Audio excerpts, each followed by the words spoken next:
gonna be tonight. The way you make me lose my mind. People ask me all the time, what is the secret to success? And I always tell them what the short version is, you got to have a 22-inch biceps. And you got to be able to kill predators with your bare hands. And of course, you got to have this charming Austrian accent. That's a given. The long version is that I actually always had 5 rules. You don't need to be a bodybuilding champion. You don't need to want to be an action hero or anything like that. If you want to excel in whatever you do, those rules are for you. So my first rule is find your vision and follow it. If you don't have a goal, if you don't have a vision, you just drift around. You're not going to be happy. I grew up after the Second World War. Austria, right along with Germany, lost the Second World War. There was, of course, depression. There was a terrible economic situation. I wanted to get out of there. I wanted to escape. And luckily, one day in school, I watched a documentary about America. I knew exactly that is where I wanted to end up. The question was just, how do I get there? How do I get to America? No one had the money to travel or anything. But one day I was fortunate enough to see a bodybuilding magazine. And on the cover was this very muscular guy. Mr. Universe becomes Hercules star. His name was Reg Park. I read the article as fast as I could, learning about how he grew up in Leeds in England, poor, and how he trained 5 hours a day, every single day, and trained and trained and trained, and then he finally became Mr. Great Britain. And then became Mr. Universe. And then he won a second Mr. Universe title and a third Mr. Universe title. And then all of a sudden he landed in Rome in Cinecittà doing Hercules movies. And as I read, I became more and more certain. I had that vision very clearly laid out. To be a champion on that same stage where he won the Mr. Universe. And then to move to America, then get into movies. From that moment on, everything that I did, no matter how hard I had to work, or how much I had to struggle, it didn't matter because I knew what the purpose was and I found my passion. Always discover your vision and the rest will follow. Now my second rule is never ever think small. You have to go and shoot for the stars. I didn't just think about being in movies. No, I wanted to be a movie star. I wanted to have above the title billing. I wanted to become the highest paid entertainer. I basically wanted to be another John Wayne. What's wrong with that? Never think small, think big. My third rule is ignore the naysayers. I think it is natural that when you have a big vision and big dreams and you have big goals that people are going to say around you, I don't think it can be done. I think it's impossible. I mean, it started right away when I was 15 years old and I became a bodybuilder. Right after the top when I said, I want to be a world champion in bodybuilding, I want to be Mr. Universe. They immediately said, are you crazy? Bodybuilding is an American sport, forget about it, it's nuts.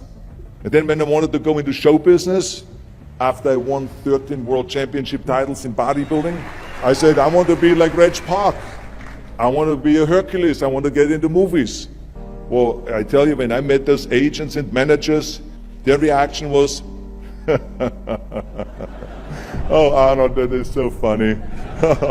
You want to be what, a leading man? Oh, come on. I mean, look, first of all, let's start with your body. You're gigantic, you're like a monster.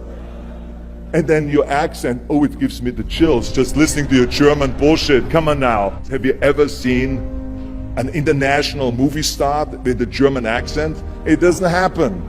Forget about that. And then your name, what is it, Schwarzenschnitzel or something like that? People are going to storm the theater and the movie houses because Schwarzenschnitzel is starring in a movie. Oh yeah, I can see that already. Imagine that.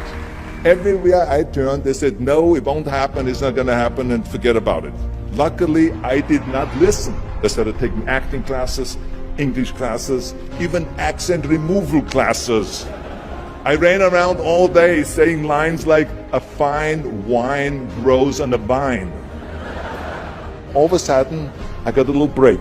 All of a sudden, I got a TV show, a little part, then another little part, and then Pumping On and Stay Hungry, and then, of course, I landed the big role of Conan the Barbarian. So finally, I got the big break. And you know what was so interesting about it was the director said at the press conference, if we wouldn't have had Schwarzenegger with those muscles. We would have had to build one. And then when I did Terminator, James Cameron said the "I'll be back" line became one of the most famous movie lines in history because of Arnold's crazy accent, because he sounded like a machine. So as you see, everything that the naysayers said was a liability became an asset. Ignore the naysayers. The fourth rule is work your ass off. You never want to fail because you didn't work hard enough. It doesn't matter in what area you're in. No pain, no gain. Listen, when I came to the United States, I remember that I trained 5 hours a day, every day, and I was managing a construction business, and I was a bricklayer, and I went to college also, and I took acting classes from 8 o'clock at night to 12 o'clock midnight. Every day I did that. Work your butt off. That's what I always believe. No matter what you do, work, work, work. And my fifth and last rule is don't just take. Give something back. Tear down that mirror that makes you always look at yourself. And you will be able to look beyond that mirror, and you will see the millions and millions of people that need your help. And this is why I tried to take every opportunity that I could to give something back. I started training Special Olympians. I started after-school programs for the most vulnerable children, for inner-city children, to make them be able to say no to drugs, no to gangs, and no to violence. We all can create change, whether it is in our neighborhood or in our local schools, because the bottom line is, it is up to us. Have a vision. Think big. Ignore the naysayers. Work your ass off and give back and change the world. Because if not us, who? If not now, when?